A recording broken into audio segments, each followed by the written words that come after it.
Welcome back, friends. I feel so incredibly Swedish right now. I did something that only a Swedish person would do. I waited until it's 8 o'clock exactly on the timer, and then I turned on the camera. But I see that it's a bit out of alignment. There we go. Yeah, I think, maybe that actually is worse. Is it? I think it looks, oh no, there we go. Yeah, Swedish people are infamous for being on time. I've said it before. It's it's considered very rude when you're not on time in Sweden. Oh, I forgot the mouse.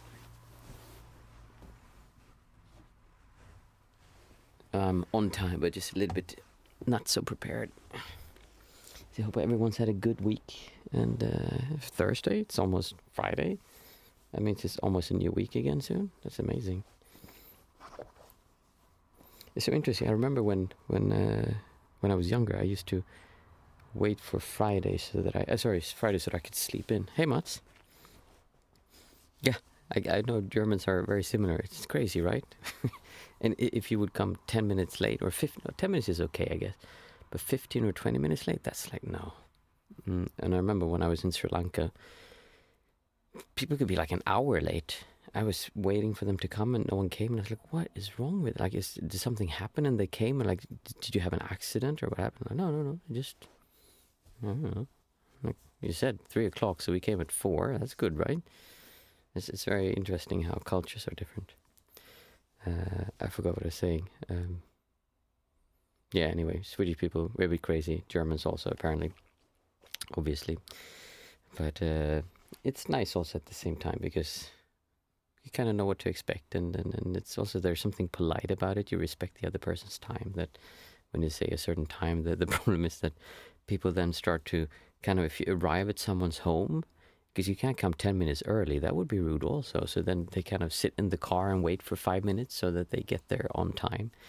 I think that would be a typically Swedish thing to do, actually. Wait so that they don't come early and embarrass the guest by them not having had time to finish or something. I mean, the host by them not having had time to finish. Yeah. How was your week? Has it been a good week for everyone?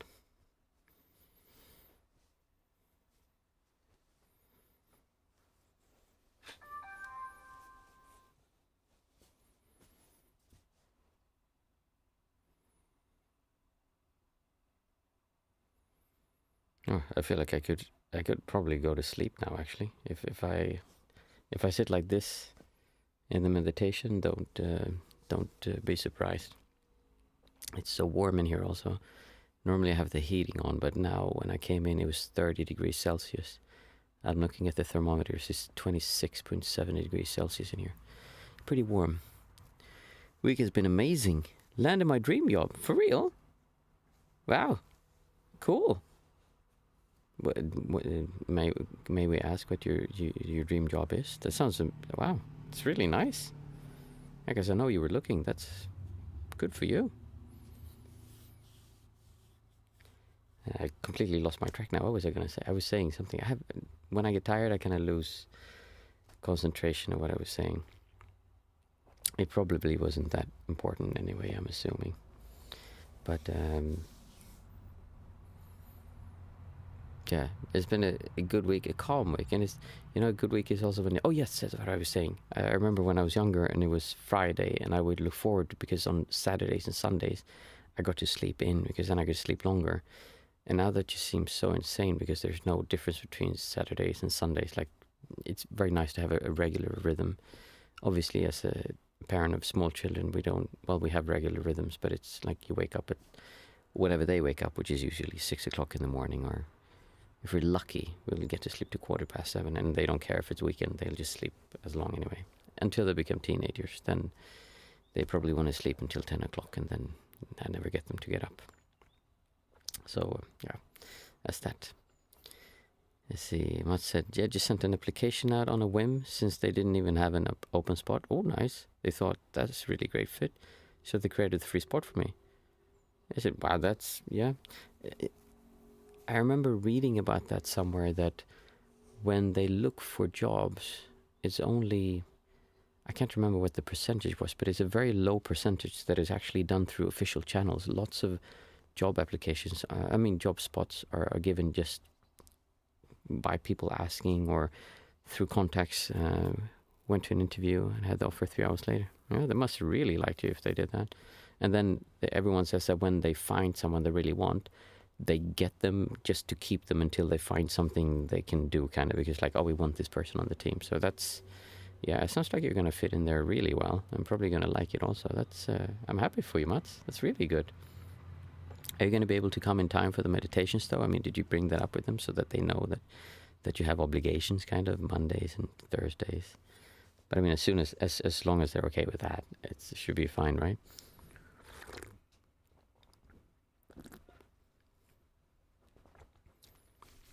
Yeah, exactly. Told you. Oh, that having a regular practice is nice, and having a regular routine is nice. And I think people with the letter combinations, like if you have ADHD or autism, they need it more than others, they say. But I really think all people do well having work is from, yeah, perfect. It's really nice to have regular rhythms and things that you do on a continuous thing, because you can kind of relax the mind when you don't have to constantly come up with what you need to do. And that's why they say like nuts and bolts jobs are really one of the most pleasant jobs, mentally healthy jobs to have. Is like you just do continuous monotonous things because you kind of do them. You don't have to think so much about it. You just do it, and then you come home, and then it's kind of done, and you don't have to think about like, oh man, did I really like screw that thing? It's done. You don't have to screw any nuts and bolts when you get home. Whereas if you have a job like you do in IT, then it's likely that your mind is going to be spinning, thinking about, oh, how are we going to solve this problem? What's happened here? And they said this, and like, oh, how do we get that together? So it's much more difficult to get away from work, kind of. So that's one of the disadvantages of works like that. The commute is only 10 minutes by foot. Oh my God. I've had that once. I had that close. But then, yeah, that didn't last like that long, that job. But that is insane. By foot. You could have a bike or like an electrical scooter or something, and then you'd be there in quicker. Okay, enough about jobs and routines. But my point was that if you have a routine, it can really help you feel happier and feel better and just turn towards feeling happy feet more of the time, just enjoying where you are. And if you constantly have to think about what you're doing, that can kind of take a bit of a toll. So let's see, we prepare. We'll do the normal. Today is Thursday, so there's no guiding. We'll just sit together, and we'll do the 5, 4, 3, 2, 1 method at first. I'll ring the bell, and then we have 20 minutes sitting. After those 20 minutes, it's open for questions and answers if anyone has them. So the 5, 4, 3, 2, 1 method starts with saying out aloud 5 things that we can see, 4 things that we can touch, 3 things that we can hear, 2 things that I can smell, and 1 thing that I can taste. So for me, you can do it, and we do it out aloud. The whole idea is that we stop and we come to our senses, so we really see, oh, I am actually seeing this. I'm actually feeling this. So we want to make a pause when we do that. Obviously, if you're in a place where you have to be quiet, then don't do it. But you can just, the point is to stop and be aware of it. So I see a really cozy blanket. I see a remote control. I see a lamp. I see some Magnatile toys. And I see a spaceship. Those are 5 things that I can see. And then we do 4 things that I can feel. And you just do them at the same time as me. I can feel the microphone stand.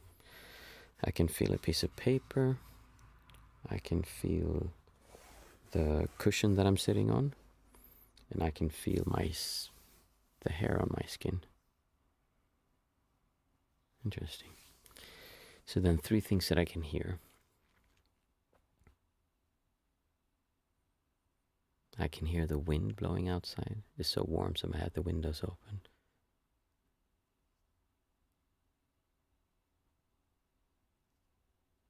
I can hear the rustling of leaves. And I can hear birds singing. Then after that we take 2 things that we can smell.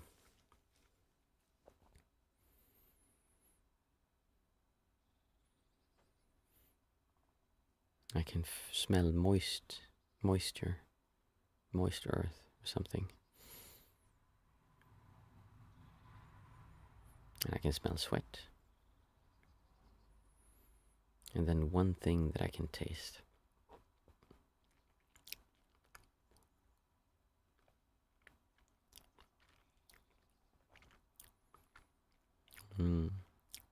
My mouth tastes dry, like chalky.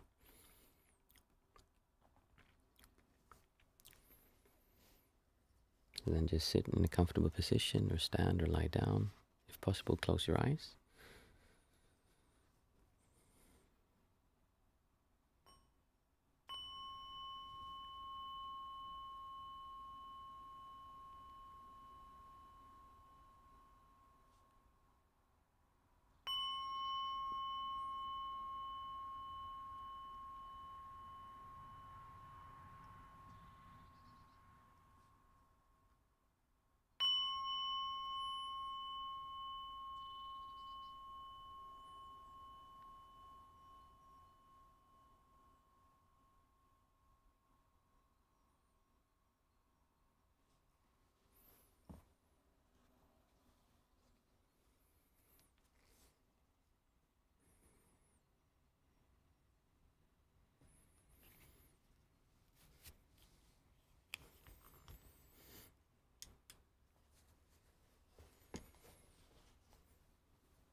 As usual, you can continue sitting or ask questions if you have any. It's 26 degrees in here, and it makes me think of when I was ordained and I was sitting in these meditation centers, and it would be, I mean, this would have been pretty cool actually, because it's 26 is not that bad. Many times we'd have much higher. And then there would be like this breeze. I have a breeze in the office here now just blowing through. It really makes me think that when I was sitting there, hour in and hour out, hour in and hour out. Just every day the same routine. You wake up, the really strict ones, you wake up at 3:30 in the morning. You'd be a bell.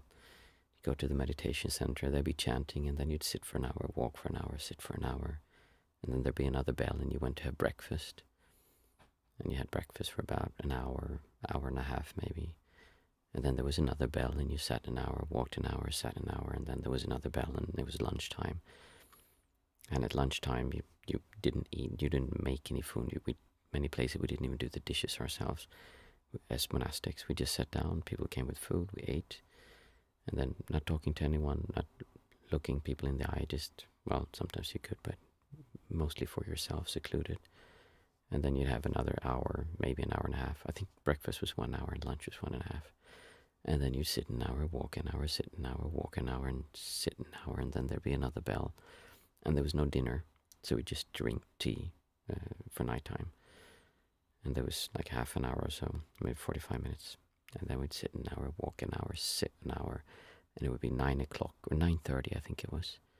And at 9:30 there was chanting. So you chanted for 15 minutes or half an hour.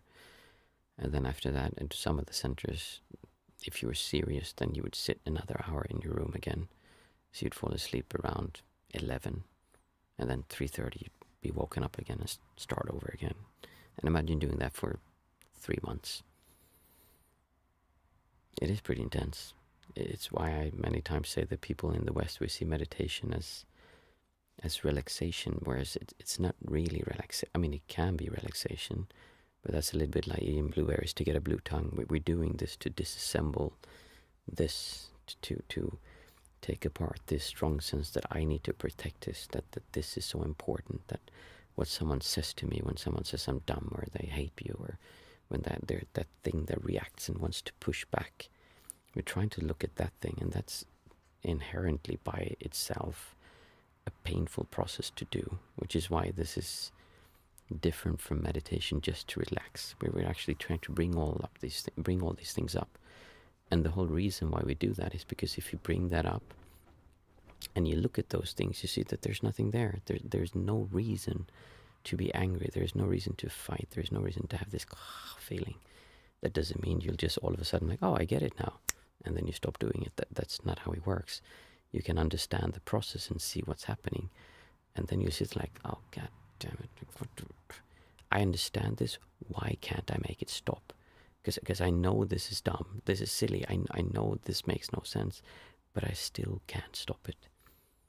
And that's why you wake up at 3:30 in the morning, and then you sit an hour, and you walk an hour, and you sit an hour. You eat breakfast, and then you sit an hour, walk an hour, sit an hour. You eat lunch, and then you eat breakfast. And yeah, you get it. So you limit your stimuli from the world around you just to this very, very small, controllable piece of life where you can actually observe and be aware of what's coming up inside of you. I personally really believe that if you do that too much and just that, then you kind of miss the point. Because many of the people I saw who did that for 20, 30 years, I only did this for 6 years. But people who did this for 20, 30, 40 years, some of them got really like this, some strong wind. And then you talk to them and you could see they were like, things came up and they just like, they would be like robots kind of. So I personally believe that the best practice I always was like, go to centers like that, sit every single moment you can. Because after like 15 hours, 16 hours, it's very difficult to meditate more than 16 hours. I tried, but there's just not enough hours in the day. But really filling the day with as much meditation as you can. And after 1 month of doing that, then you go to something like Plum Village in France where I was, which I loved, which is more focused on interacting with other people, seeing your personal relationships with other people and being mindful, being aware while moving around. In other words, opening up this little tiny piece of the world where you were able to observe what's happening to something bigger and bigger and bigger, and actually talking about things that are difficult. And then after 1 month of doing that, then you go back to lay life, meaning not being ordained as a monk. And you have a family and you have kids and a wife who cheats on you and you hate your job. And you have to go through that and see all those things come up. And after 1 month of that, you'd go back and you'd sit. So obviously that's not a realistic scenario to work with. But I think that would be the absolutely best practice to disassemble the self, because you constantly keep poking it, and you need the intense practice to really develop the sharpness of the mind so that you can see when these things come up and not be swayed by them and carried away. And you need to have something like plum village where you have a bridge between that, so you can actually observe what you're experiencing in an environment that is made to be able to observe that. And then you also need to push yourself and actually go into difficult situations. And there are ways that you can do this even without not actually having to have a cheating wife and a family where the kids hate you and a job you hate. There are other ways and techniques that I figured out you could do, but still, it's the whole idea that you need to have all things. That the sitting we do here is mostly for sharpening the axe, and then you actually need to cut some kind of tree down. So yeah, sitting here, it's dropped to 25.5 now, so that's fine. It's a bit cooler. And just feeling this cold breeze makes me think of when I was in Malaysia or Sri Lanka or even France. Sometimes it was not so warm, maybe, but still. There's something really nice about feeling heat, feeling sweat, and we'd like have sweat just pouring down. It was so warm, I'd sit with just a thin piece of fabric around me, and I had to have my robes on because I was a monk. Otherwise, I'd just sit in my underwear, because just as cool as possible. And then you'd have the mosquitoes, and you'd sit and you'd hear the mosquitoes, and they would land, and then you'd feel like, and you'd go, I want to do this. And then you wouldn't do that. You'd sit and you'd feel it, and you'd feel it kind of, ooh, there's something here. And then you could feel it get warm, kind of. Sometimes you feel it getting punctured, but usually it just feels warm, and then it starts going out like that, and it starts pulsating, and then you can feel when they pull it out. They pull it out, and then they fly away. And then you sit there for 15, 20 minutes, half an hour, and feel the pulsating, and then it goes away. So it's all about becoming more aware of what's happening inside. But if you only become aware of what's happening inside and don't apply it, don't do anything with it, then that kind of misses the point a little bit, in my opinion. I've just from my observation of people who did these things really intensely, people who just meditated every single minute of the day, they rarely became happy. And people who just focused on being with the world and loving kindness and helping and saving the planet and animals and being kind to everyone, those are really good qualities, and they're really nice and conducive to a happy life. But people who just did that, they tended to be very upset with the world, not going in with the same idea or ideals that they had, which didn't make them happy either. And people who live lay life and have a family, and that can lead to happiness also, but it's not. I think you need a combination of all of them, and you need to see that it's not about right or wrong. It's that you get different things from different parts of these ways of practicing. Yeah, just a reflection. I feel a bit nostalgic sitting here. It's just very nice. It's a nice feeling. I wish I could go for 3 months like I did. I would go 3 months and do that, and then I'd have a break for a week, and then I'd do it again. It's really, it's quite something after, even for like a month. It's quite something when you come out after a retreat like that. Your mind is just different, and it's difficult to tell people how different you feel after that kind of meditation if you haven't experienced it, because it really does change you. Cool. I hope if you get a chance, experience it, try it. It'll change your life. Maybe not in the way you expect it to, but it will definitely change your life if you do something like that. Nice. I see no questions. I've had a really nice sitting with everyone, and Mats, congratulations to the job. Happy to hear that. And everyone else who's watching, we'll be back on Monday. Then we'll have the guided meditations, and then we have Thursday next week again. I realize that I've been a bit poor at putting up scheduled events, but I'll keep doing that again so that you can see it. Thank you, everyone, and I'll see you next week.